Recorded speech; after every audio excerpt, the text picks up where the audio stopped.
This is the OTB Television Network, a service of Capital District Off-Track Betting.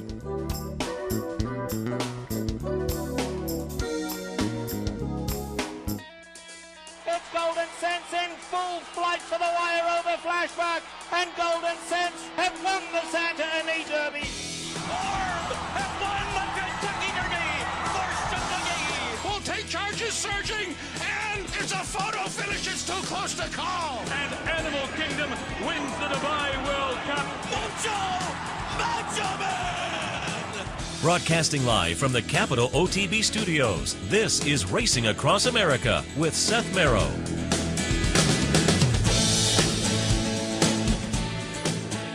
Good morning and welcome to Racing Across America on this Monday morning. We kick off another week and we are right around the corner from the Derby. We're 2 weeks away, so as the next couple of weeks progress, certainly plenty of Kentucky Derby conversation, but we'll also look at other racing news and action as well, including this morning being joined by Mike Penna, Horse Racing Radio Network. We're going to take a look at some of the stakes action from this past weekend. Mike and the Horse Racing Radio Network team were at Charlestown on Saturday night for the Classic, so we'll talk a little bit about some of the racing there, also some of the action at Keeneland on Saturday.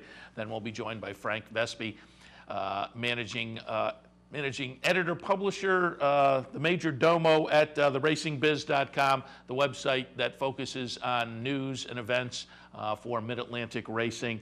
We're going to talk a little bit about stakes action at Pimlico on Saturday with Frank, which included that really nice Tessio performance by Kid Cruz, which is setting that one up to be a real contender in the Preakness. Do want to mention we are quickly approaching the end of April, but I do have a couple more events in April to promo here at capitalotb.com. Coming up this Saturday, there will be another online Survivor contest, capitalotb.com. That's on Saturday. But I also want to mention, and we'll keep reminding you during the week, this Friday, April 25th, right here at the Clubhouse Racebook, 711 Central Avenue in Albany. It will be a $500 happy hour bankroll.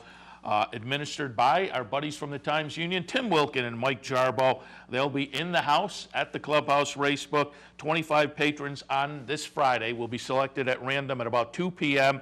Mike and Tim will start placing their wagers at about 2:30 and go to 6:30. That's all going to happen, again, a $500 happy hour bankroll right here at the Clubhouse Racebook in Albany on Friday. And it's not too early to just give you a reminder, mark it on your calendar. A week from this coming Thursday, Clubhouse Racebook will host a Kentucky Derby seminar. I'll be on the panel along with Brian Nadeau of HorsePlayerNow.com.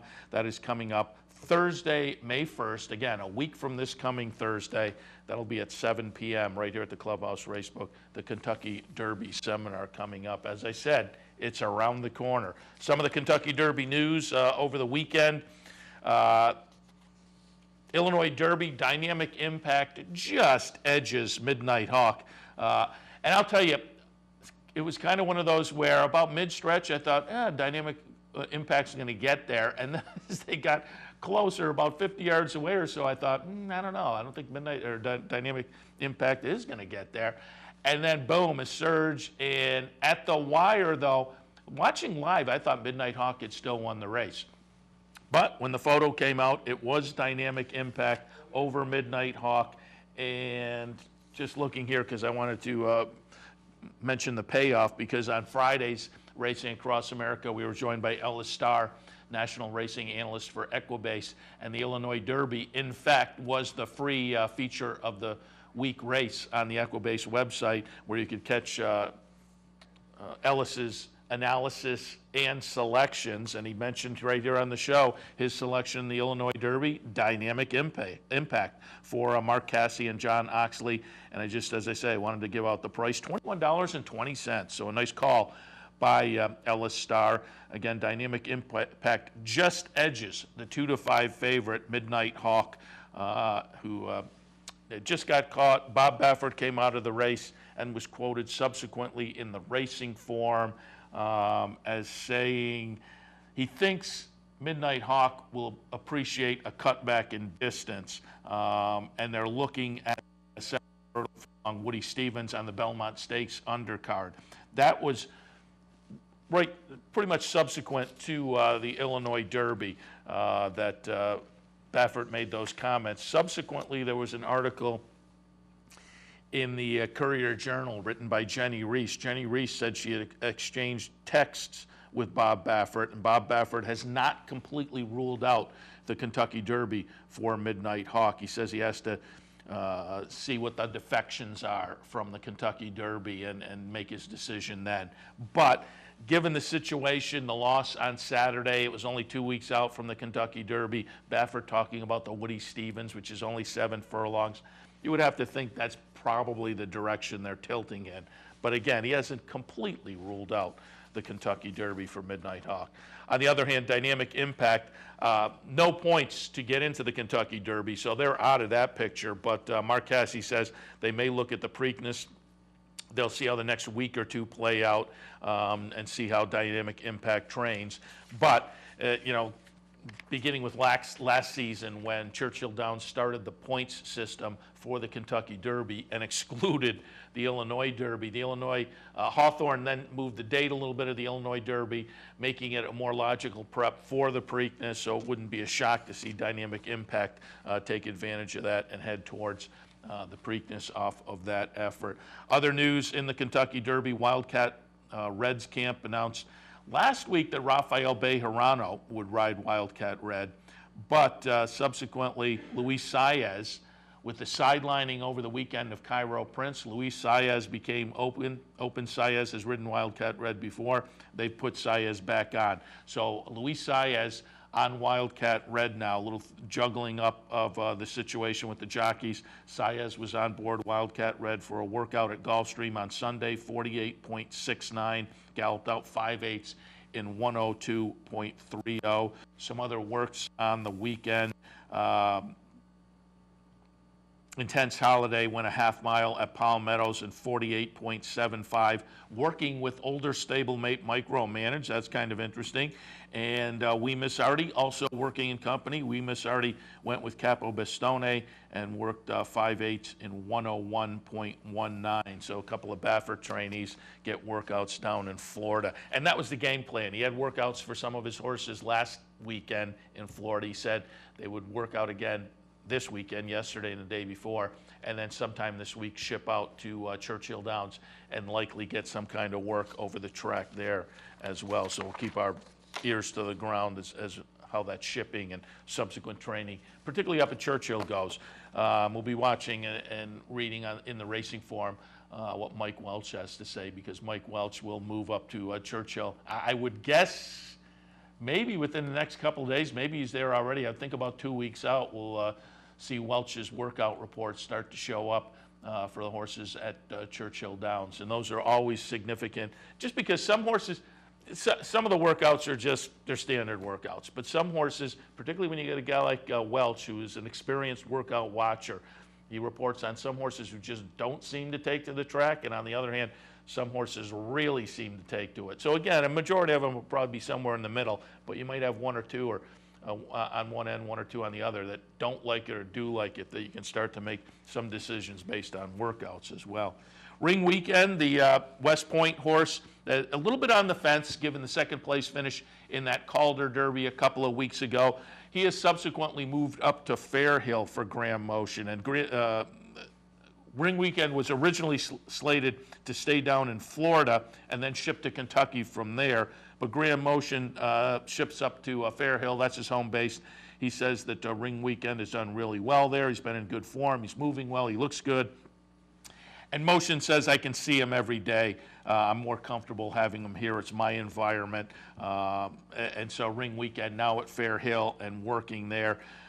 According to an article on the Clancy's website, Joe and Sean Clancy's website, Graham Motion sounds like he's leaning towards running in the Kentucky Derby, given that it's kind of a wide open field. Graham Motion in the article is noted as being impressed with Wicked Strong and California Chrome, but he just doesn't see a standout this year. So again, after that Calder Derby, it looked like things were a little bit on the fence as far as moving on to the Kentucky Derby for Ring Weekend. Clearly with the Tampa Bay Derby win, Ring Weekend has enough points. We've talked about it before.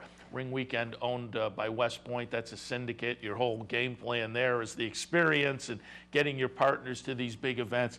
So you would have to think if he's doing well up at Fair Hill, unless there's some kind of ding or something, you would have to think Ring Weekend probably will wind up going to the Kentucky Derby. But again, we'll keep our eyes on that one as well, now being based in Maryland at Fair Hill. Courier-Journal's Derby poll comes out every Sunday morning, and really, you know, the Lexington yesterday had some minor potential to send a horse to the Kentucky Derby. Last week that wasn't so. Last week the winner of the Lexington got 10 points. And just mathematically, last week with Cairo Prince being in the mix, the 10 points wasn't going to vault anybody into the field. But with Cairo Prince early in the weekend being ruled out of the Kentucky Derby, that left one of the horses with potential to get into the Kentucky Derby. And I'm trying to think of the horse's name here. And it was Amy's Holiday. That's the horse. I was trying to think of it on the handicapper's report as well. But Amy's Holiday wound up finishing fourth. Amy's Holiday would have needed a win to have enough points to get into the Kentucky Derby. That said, Amy's Holiday's connections were still leaning against going on to the Kentucky Derby, but as noted, didn't get enough points anyway. So the Lexington over the weekend was the only race that had some outside potential to affect things for the Kentucky Derby, and even that didn't happen. So the weekend really didn't shake things up, except for the fact that over the past week, a couple of horses have dropped out. Cairo Prince and Constitution now out of Kentucky Derby contention due to various dings. So the Courier-Journal Kentucky Derby media poll did shake up a little bit with Cairo Prince, Constitution dropping out. Danza moves into the top 10 at number 8. Medal Count, kind of interesting for Dale Romans, who probably seems, well, I don't know, maybe there's some interest there, but you know, having run well in a couple of races at Keeneland on the synthetic, going to be interesting to see, I guess, what kind of action Medal Count takes. But Medal Count moves in at 9 and is in a tie for that 9th and 10th spot with Tapiture as well. So again, there wasn't any notable action on the racetrack as far as leading into the Derby, but with defections, things shook up a little bit in the Kentucky Derby media poll. I have it linked over on Equidaily today if you want to see the readout of the whole Courier-Journal poll. I'll give you the top 3 currently: California Chrome, Wicked Strong, Opportunity. And I think if you check a lot of the pundits' polls this week, I don't know whether they'll be 1, 2, 3, but I think those 3 will probably be in the top 5 for a lot of folks. The Kentucky Derby points leaderboard, California Chrome on top, obviously, no real shakeups there. Vickers in trouble second. Dance with Fate third, and it looks like Dance with Fate's connections, who were firmly on the fence and maybe tilting over toward the neighbor's lawn as compared to the Kentucky Derby.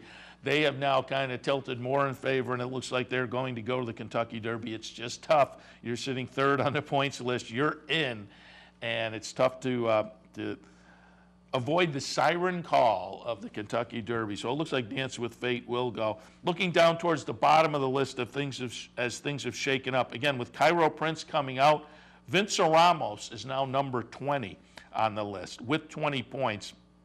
And there are a total of, I guess, 6 horses here with 20 points, tiebreaker being stakes earnings. So Vince Ramos is number 20, but we'll see. There are still some horses in here, like Midnight Hawk is still live on this list. He may step out. Right under Vince Ramos is Harry's Holiday, other horses with 20 points, Commanding Curve, Pablo Del Monte, Bayern, and Social Inclusion.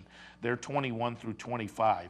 So again, there's the potential for some of these horses to step to the sideline and maybe some of these others to move up. And those are the ones that right now are on that bubble with 20 points and eligible to step in as others step out. Of those, Commanding Curve is kind of interesting. That has been a horse that, as I've talked to people here on the show over the past couple of weeks, another West Point horse, but it has attracted a little bit of attention from people. Social Inclusion obviously would be interesting from a pace factor. So, again, there are some bubble horses that would be interesting if they made it in.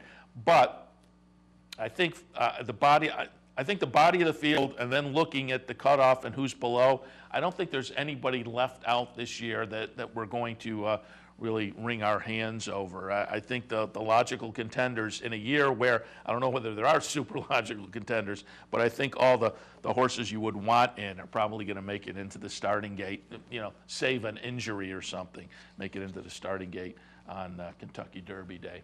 Just did want to mention some news as well. Larry Jones, trainer Larry Jones, trainer of Havre de Grace, and prominent trainer, certainly, seriously injured at Delaware Park on Saturday in a training accident. Fractured a couple of ribs, bruised his lung, bleeding on the brain after being thrown from a horse during the training hours at Delaware Park on Saturday morning.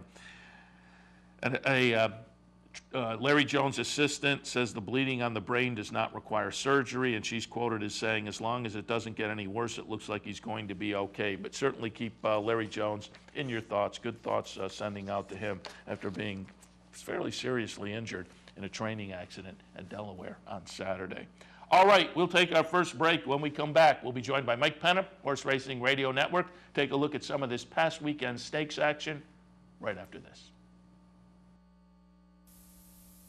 Missed one of our TV shows? No worries. Now you can catch all your favorite programs online. Simply log on to CapitalOTB.com and click on the YouTube link at the bottom of the homepage. And look for our new podcast coming soon. CapitalOTB.com. Log on today. The Capital OTB Handicapping Challenge Series is back. That's right. The 2014 Capital OTB Handicapping Challenge Series is back, and it's your chance to win thousands in cash and prizes, and a seat at the 2015 Handicapping Championship in Las Vegas. This month's contest is the Triple Threat on May 10th. So sign up today, online at CapitalOTB.com, or stop in at the Clubhouse Racebook. The future of online betting is here, and only at the all-new CapitalOTBBet.com.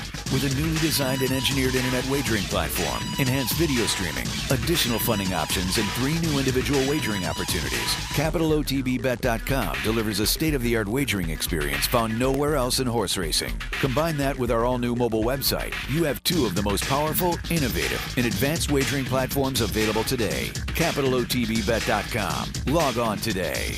It's called the fastest 2 minutes in sports, and the tradition continues Saturday, May 3rd with the 140th running of the Kentucky Derby. If you can't make it to the Clubhouse Racebook in Albany, you can still be a part of the action by visiting one of our many Easy Bet or branch locations conveniently located throughout upstate New York.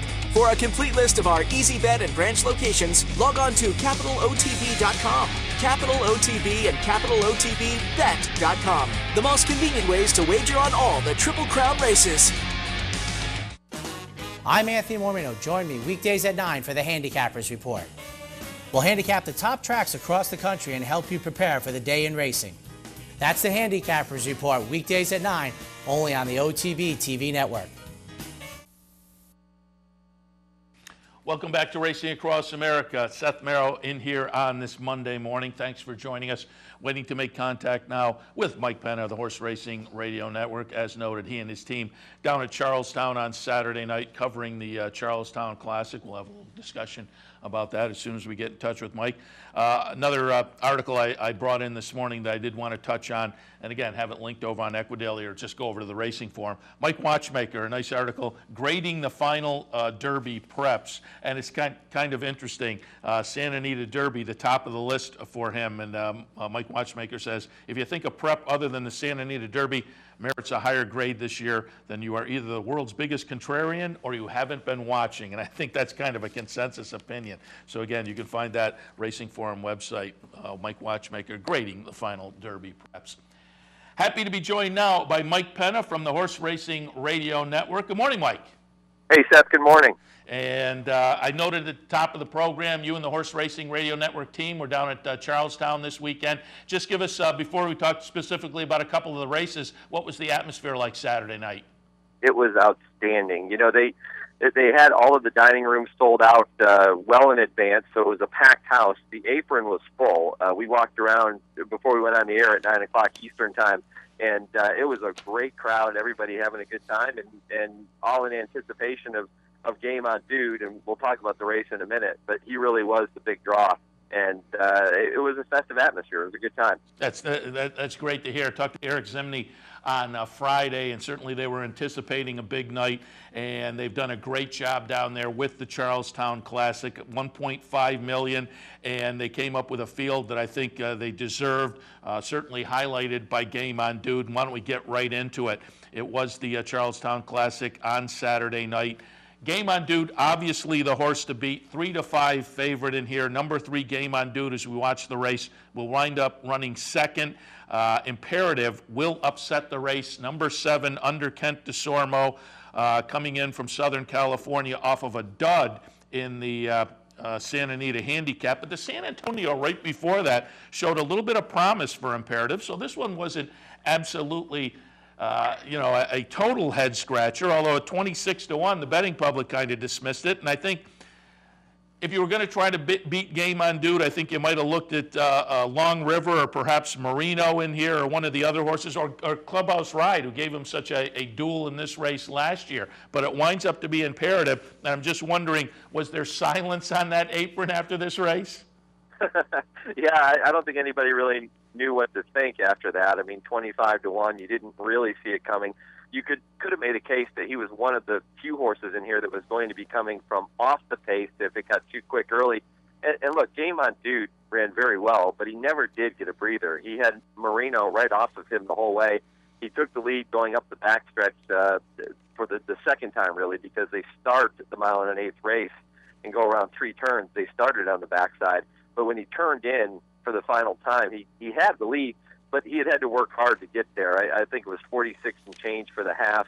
And I'm still not sold that this is Game On Dude's best surface.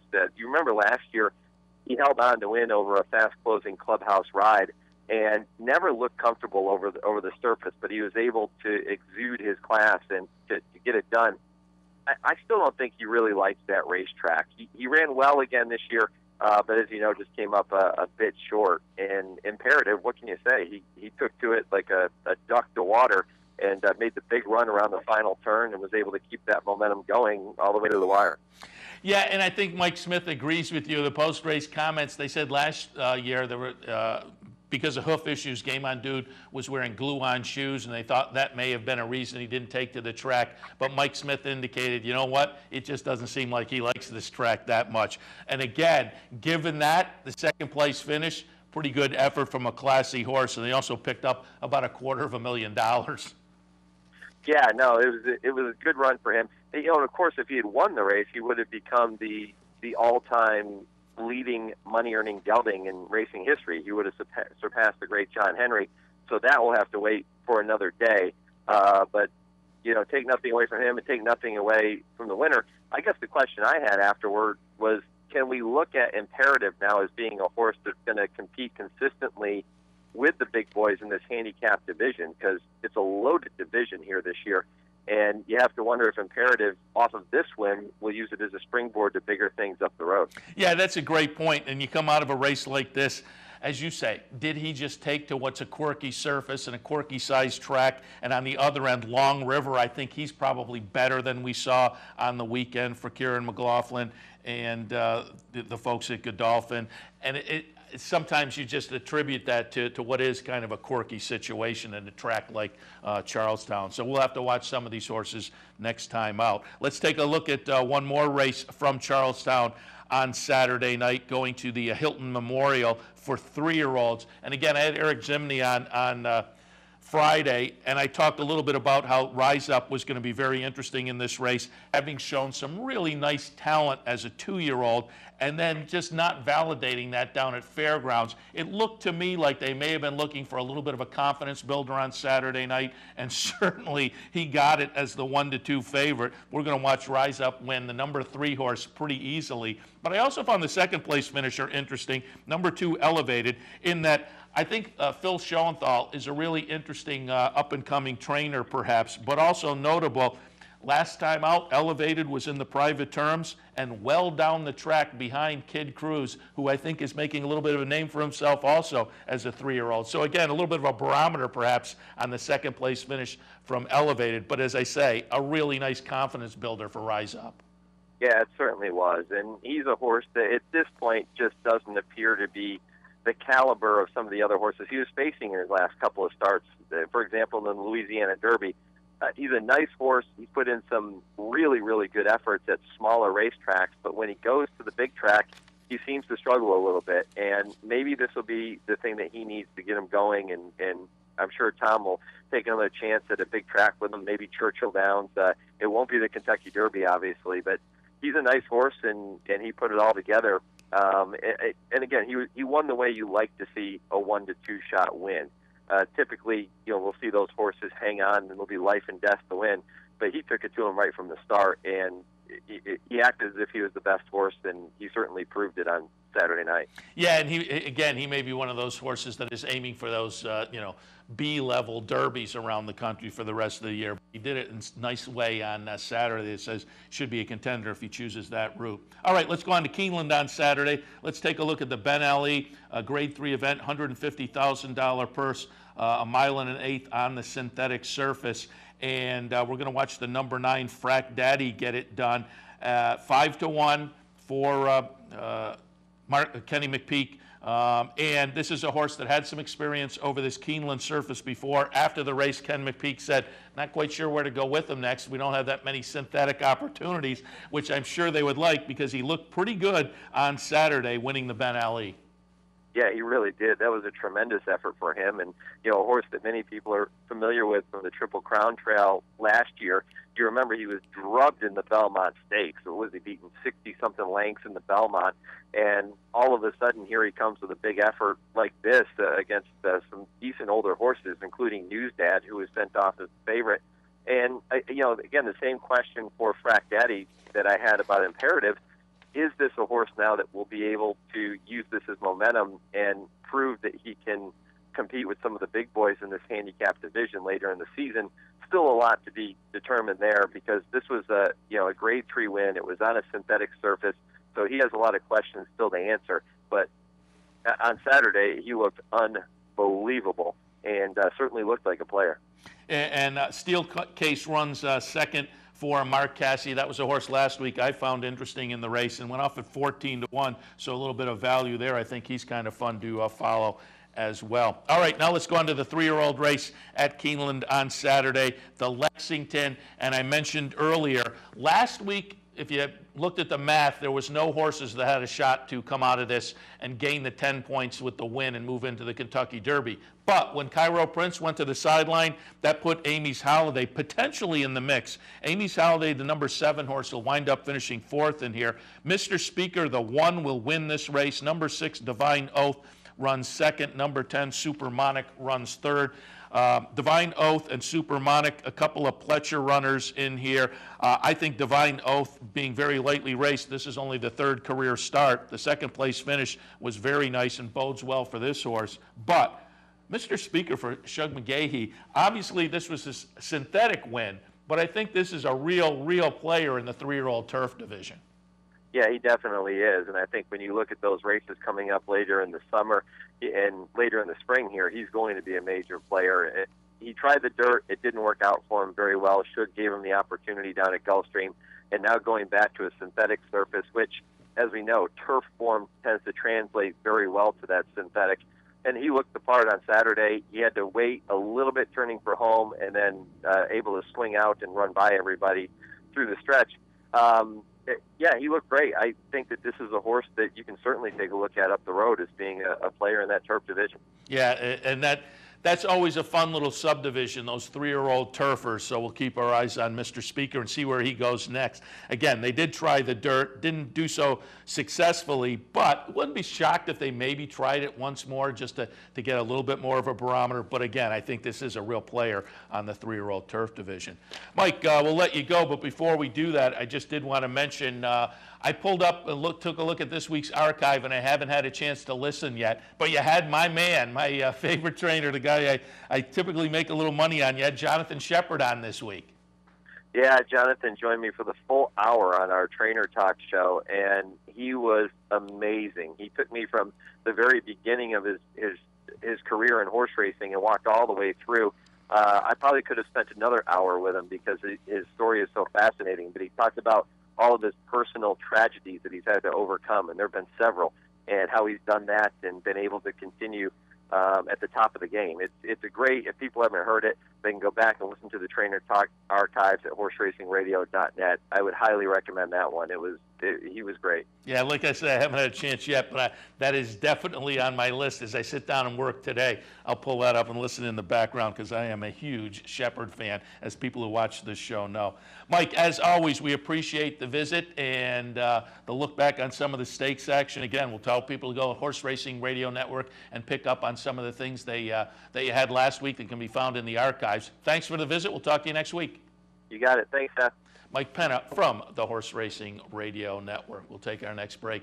When we come back, Frank Vespi of TheRacingBiz.com. We'll talk a little Pimlico Stakes action from Saturday right after this. The future of online betting is here, and only at the all-new CapitalOTBBet.com. CapitalOTBBet.com delivers a state-of-the-art wagering experience found nowhere else in horse racing. CapitalOTBBet.com. Log on today. Fascinated by the world of horse racing?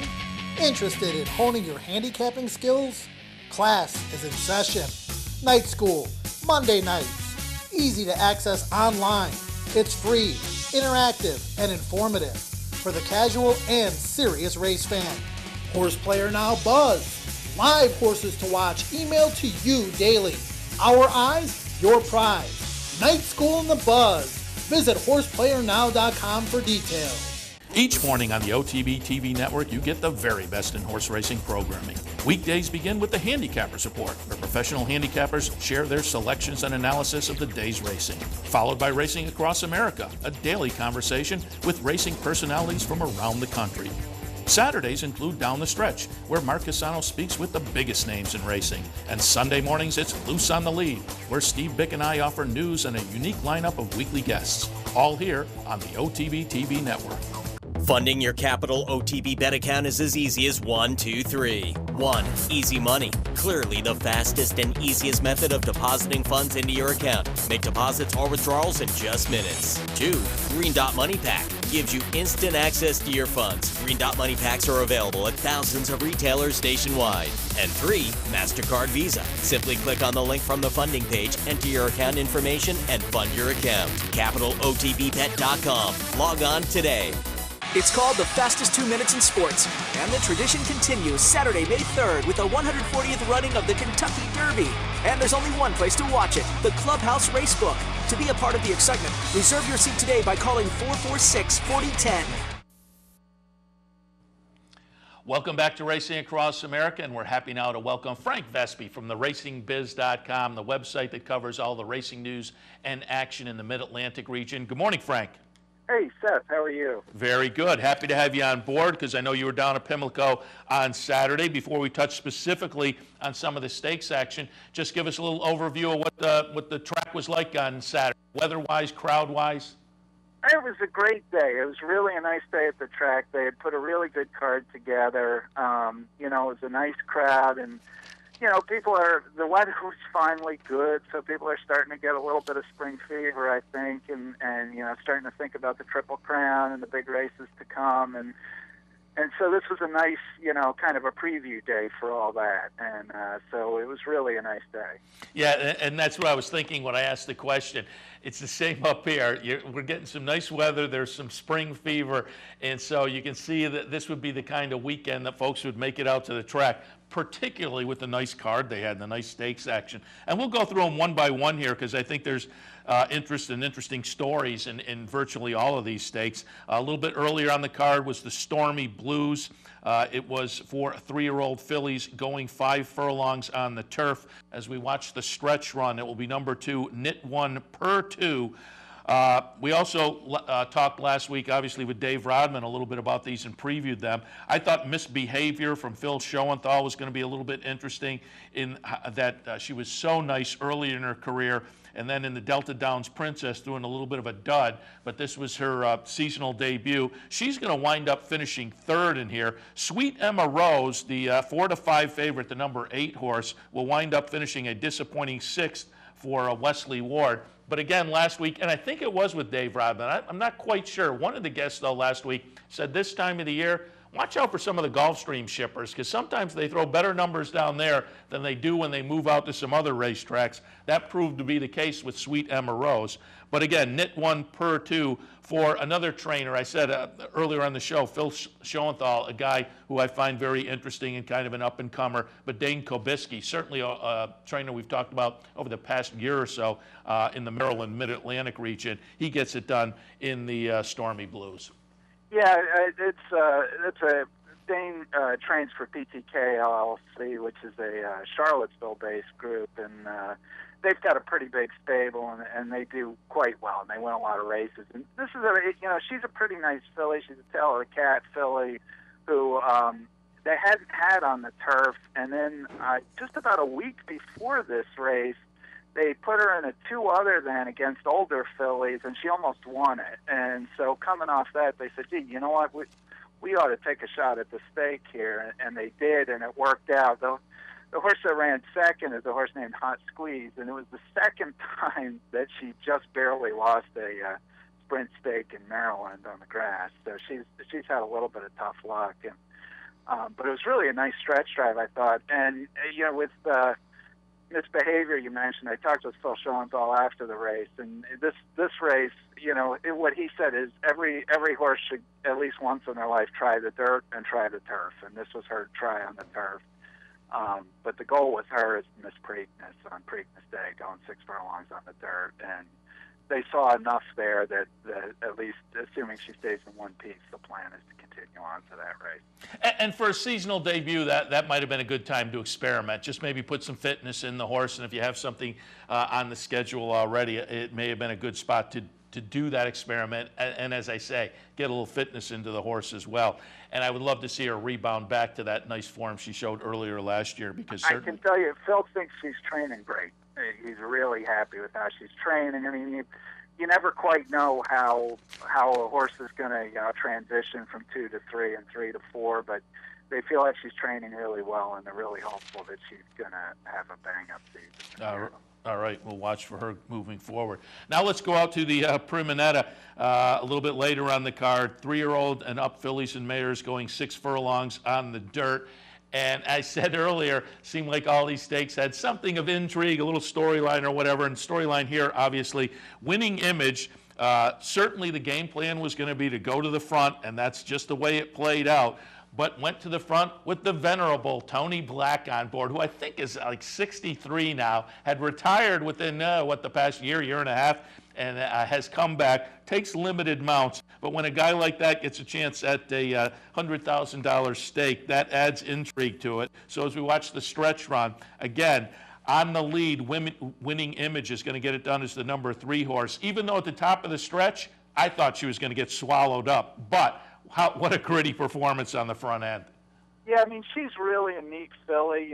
She's won, I think, 13 of 27 career starts. I mean, she does this one thing really well. She goes to the lead, and, she's really hard to catch. And, Tony is quite a character, as you know. And he got off the horse, and he did this sort of flying dismount that landed in a split, which was quite a scene. And he said his only real concern, he wasn't concerned about the race, he was concerned about whether he'd be able to do that split when he got off the horse. But yeah, she's a neat filly. She goes right to the lead and just fends off everybody. He said afterwards he felt like where he was, which was the 3 path, was was the right part of the track to be on, and that so he wasn't too worried about the horses on his inside.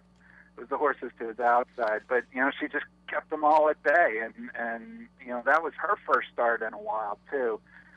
She's based at Parks with Mikey Arrow, and Parks they've had quarantines, cancellations, and it's really been sort of a nightmare up there with the weather and other stuff going on. So this was her first start in 2 or 3 months, and it was really a good effort, and certainly Tony thinks she's going to get better off this. Yeah, and you mentioned the split. I think that's been Tony's thing, and to still be doing that split at 63 or whatever it is, God bless him. But don't you want to be like that when you're 63? Exactly. Yeah, I can't do that now. Well, I could, but every muscle in my thigh would be in 2 pieces. Right. It would be the getting up part that would be hard. That's right. I can get down okay. Getting up would be the challenge. But yeah, you make a great point, and that's why at the top of the stretch I thought, boy, this horse may get swallowed up, because it hadn't been since January that this horse had a race, because had been involved, as you say, in that situation with the quarantine over at Parks. So again, just a really gutsy performance from a horse that is just one of those horses you like to watch and root for with that kind of running style and still the guts down the stretch to hold on in a situation like that. All right, let's look out at the Clark on the card. The Clark $100,000 purse for 3-year-olds and up, going a mile on the turf. The favorite in here was Under Control. No surprise there, because it is Graham Motion, Live Oak Plantation. Graham Motion, certainly in that Mid-Atlantic region, attracts a lot of attention. But Under Control, the number 4 horse, will finish 4th in here. The winner will be number 2, Hamp. Went off at 8-1, maybe a little bit of a surprise off the last race down at Gulfstream, which was a pretty good 3rd place finish. So follows that up nicely, and Roadhog, the number 1 horse, finishes 2nd in here. And Roadhog, certainly a horse that over the past few starts had been right up there in contention, but the last start was back in November. So how would this horse come back off the layoff was the question. But it is the number 2, Hamp, getting it done in here, as I say, 8-1. Yeah, and I absolutely loved Hamp in this spot. And the reason I did is that his 3rd place finish in that last race down at Gulfstream was terrific. He got absolutely stopped on the turn, and then had to get restarted, come outside, and came running and almost got the money. And I just thought, with a clean trip, this horse was going to really be in a good spot in this race, and that's exactly how it played out. And you mentioned Roadhog. I did not like Roadhog in the spot, because my feeling was he had not really his seasonal debuts had tended not to be great. He tended not to fire really off the bench, but he ran an absolutely fabulous race here and just got pipped at the wire. This was a neat story too. The Clark and then the Tessio, which we'll talk about, are 2 of my favorite races in Maryland. This is sort of the local prep for the Dixie. It has produced at least 1 Dixie winner, which was Mr. O'Brien. This horse, the very tentative plan is to go on to the Dixie with Hamp, and Hamp is actually named for a guy who was very close friends with Kevin Plank, who owns Sagamore, who owns the horse.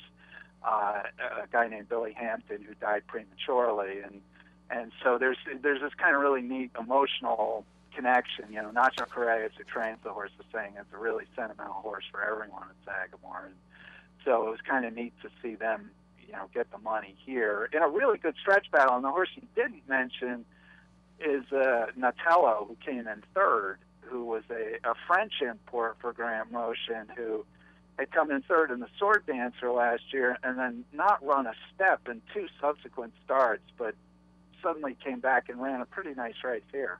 Yeah, we talked about him with Dave Rodman last week, and I said exactly that. Boy, on his first start on the import, ran very well up at Saratoga, and then the follow-ups were complete head-scratchers. But it seems like he's gotten this season off to a pretty good start, because, again, that was kind of a blanket finish there among those top 3. So we'll watch for all of them moving forward. It's nice to hear the story on Hamp, too, and so they get a little kind of a hometown win there, sentimental hometown win. And now let's go on to the highlight, obviously, of the card, and the highlight it was the highlight going in, given that all focus would be on Kid Cruz, who missed the Wood Memorial with a little bit of a ding.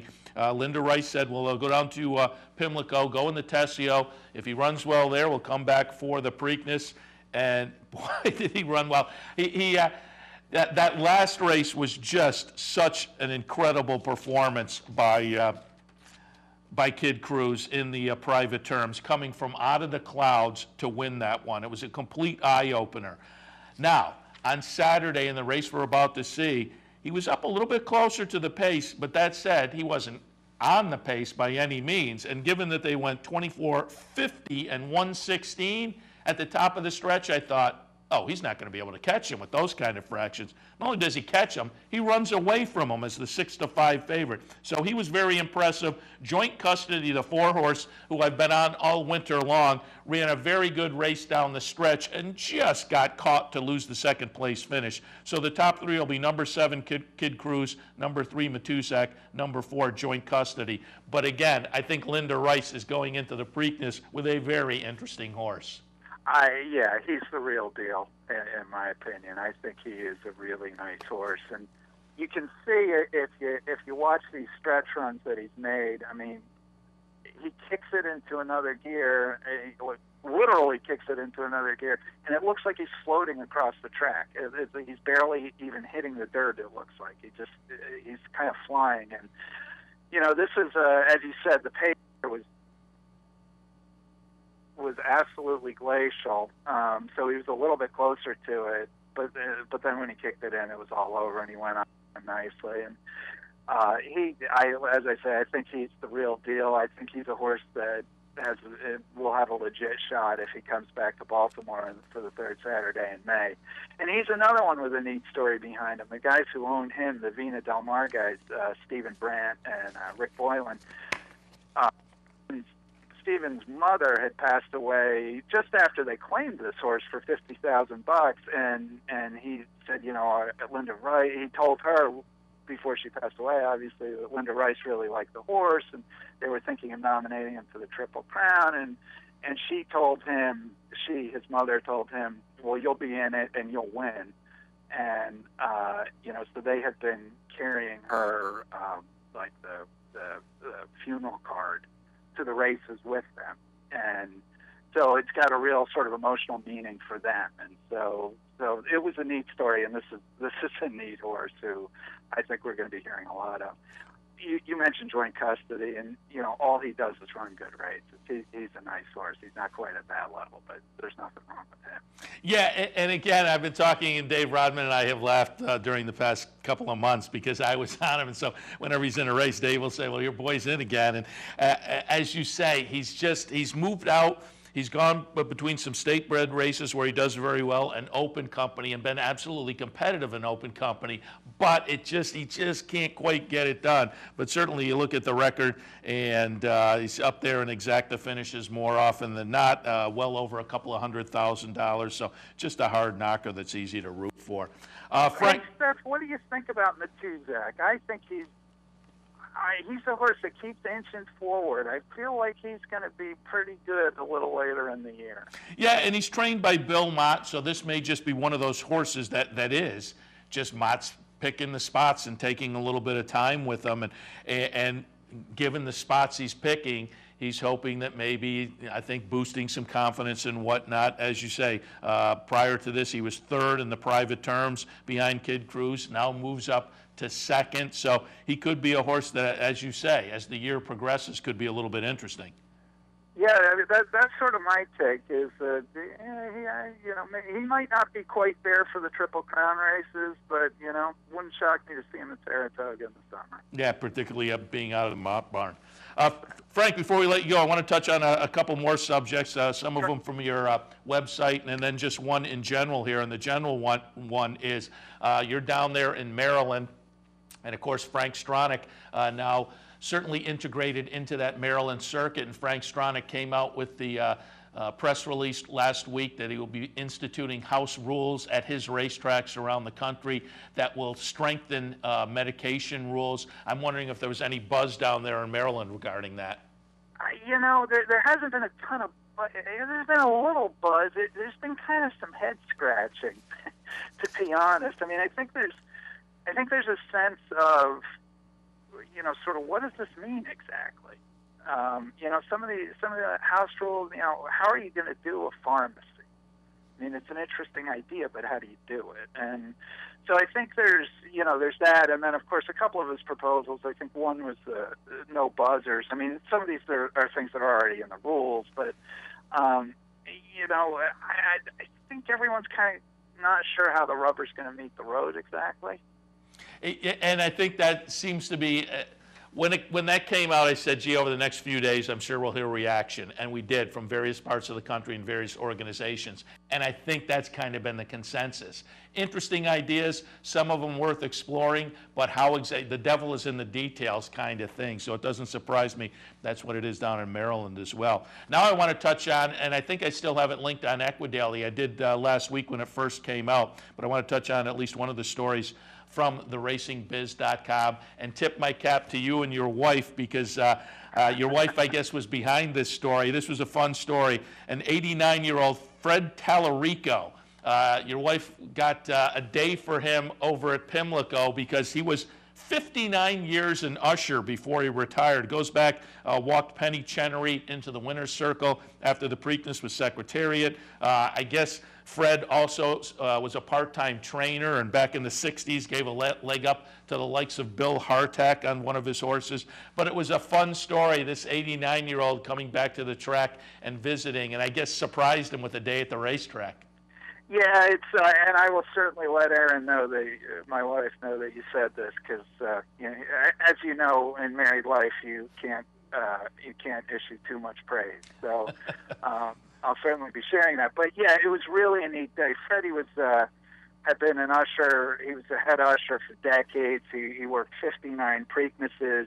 His brother was the head usher before he was the head usher, and we had gotten to know him over the years of going to the racetrack and spent some time with him. And she came up with this idea. He retired sort of halfway, and then a little more, and then sort of all the way. And so it was kind of in drips and drabs. So there was never any sort of, this is the moment you've retired. And so she had this idea, like, let's give him let's get a race named for him and have a sort of day at the track. And so we got in touch with the folks at the Maryland Jockey Club who did a really nice job. So it was Fred's day at the races, and Dave Rodman said a little thing over the loudspeaker before the race about who Fred was, and we went down to the winner's circle, and Tom Chukis, who's the president of the Maryland Jockey Club, came down and shook his hand and said hi, and it was just really nice, and it was neat too, because the guy worked there forever. So many people knew him over the years. So when he was back at the track, there was a steady stream of people coming by to say hi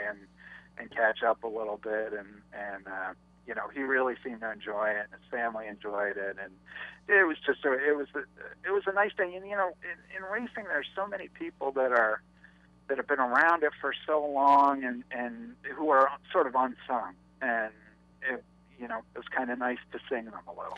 And that's exactly what struck me about the story. Certainly, we as fans see and read and hear a lot about the jockeys and the trainers. And on the racing side, the racing officials, the president of the track, or the guy who does the PR or whatnot. But there are guys like these who are out there every day, and they're really the face of the racetrack.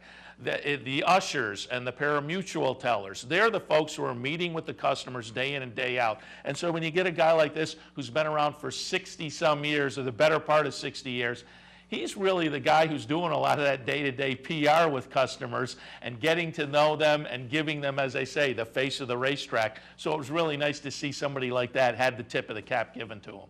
Well, yeah, and thank you for saying it. And yeah, I mean, you're exactly right. Most people who come to the track don't see the head of NYRA or the head of the Maryland Jockey Club. They see the guy who takes their money, or the teller, or the person who gives them a beer.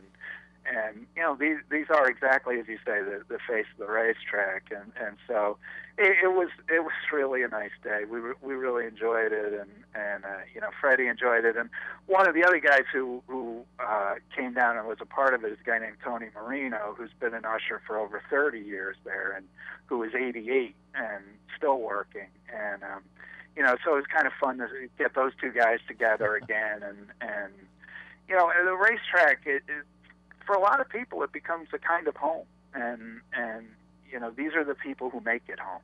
So it's kind of nice to be around that. Yeah, think about that. Two guys with upwards of 90 years at the racetrack. Yeah. That's incredible. Frank, before I let you go, I want to touch on one more story that I found interesting, just because I'm a guy who I would love to see the claiming rules in this country tweaked, because I think we've lost what the claiming game is all about, which is to make competitive fields. It's not to dump horses that have dings. And down in Maryland, it looks like they're tweaking a little bit in that direction, and some other jurisdictions have done it as well. But they had a rule already in place that if a horse had a fatality on the racetrack, the claim could or would be voided. Now they're expanding that a little bit, although it's not a done deal, but that is getting expanded, at least looked at, correct? Yeah, and you're right. It's not a done deal, but I think it's very likely to happen. And what they're going to do is the rule that we had in place said, as you said, essentially if the horse died on the track, the claim was void. The new rule will be if the horse dies on the track or is vanned off. If the horse is vanned off, then the person who claimed it has an hour to make a decision, and they can void the claim or not as they see fit. And I think it's a good rule. I think it's a good expansion of the rule. We had a situation here essentially where there was a horse that was injured. The state vet looked at him, said, well, we should get this horse back to the barn. As soon as they got it back to the barn and x-rayed it, it was pretty clear that the horse had to be put down. And people said, well, why are we not, if we had waited 5 minutes, we would have had data that would have helped us make a decision here. Why not allow us to use this technology? And so they're going to expand the rule. And the rationale behind it is you really want, as you said, as much as possible to remove the incentive for dumping a horse. Yeah, and exactly. As I said, I'm all for tweaking it a little bit. And I'm particularly for this tweak, and I think this is a similar situation they've had out in California too, because the rule with fatality on the racetrack as compared to, as you say, they then van the horse and the horse has a fatality later on the backstretch. That takes the onus off the vet a little bit. He can do his job and not have to worry about being second guessed or having suspicions flying around out there. So I'm all for that. I'm for, even as I say, something more expansive. That over in France they talk about doing an auction after the race. I'm okay with something like that too. But these little tweaks I think are moving in the right direction. Things move slowly in thoroughbred racing, as you know. Yeah. But yeah, I mean, I think it's always a good thing to look at, everything you're doing, especially because there's so much focus on the well-being of the horse now, which is the right place for the focus to be. We in racing have to be aware of that and have to do everything we can to make sure that the horses are as safe as they can possibly be. No question about it. All right, Frank, got to wrap things up, but as always, we appreciate the visit, to look back at the nice action at Pimlico on the weekend. Again, I'll tell people to stop by theracingbiz.com for all the racing action and news on the Mid-Atlantic circuit. Frank, thanks for the visit. We'll talk to you again. It was my pleasure, Seth. Thank you. Frank Vespi from theracingbiz.com. A little earlier, Mike Penna from the Horse Racing Radio Network, which brings us to the end of the Monday edition of Racing Across America as we kick off the countdown, the last couple of weeks before the Kentucky Derby. It's that time of year. All right, we're here every Monday through Friday from 10 until 11 a.m. A little bit earlier was the Handicappers Report, Anthony Mormino and I. Hopefully we gave you some good information. So enjoy the races this afternoon. Cash a few tickets. We'll see you tomorrow morning.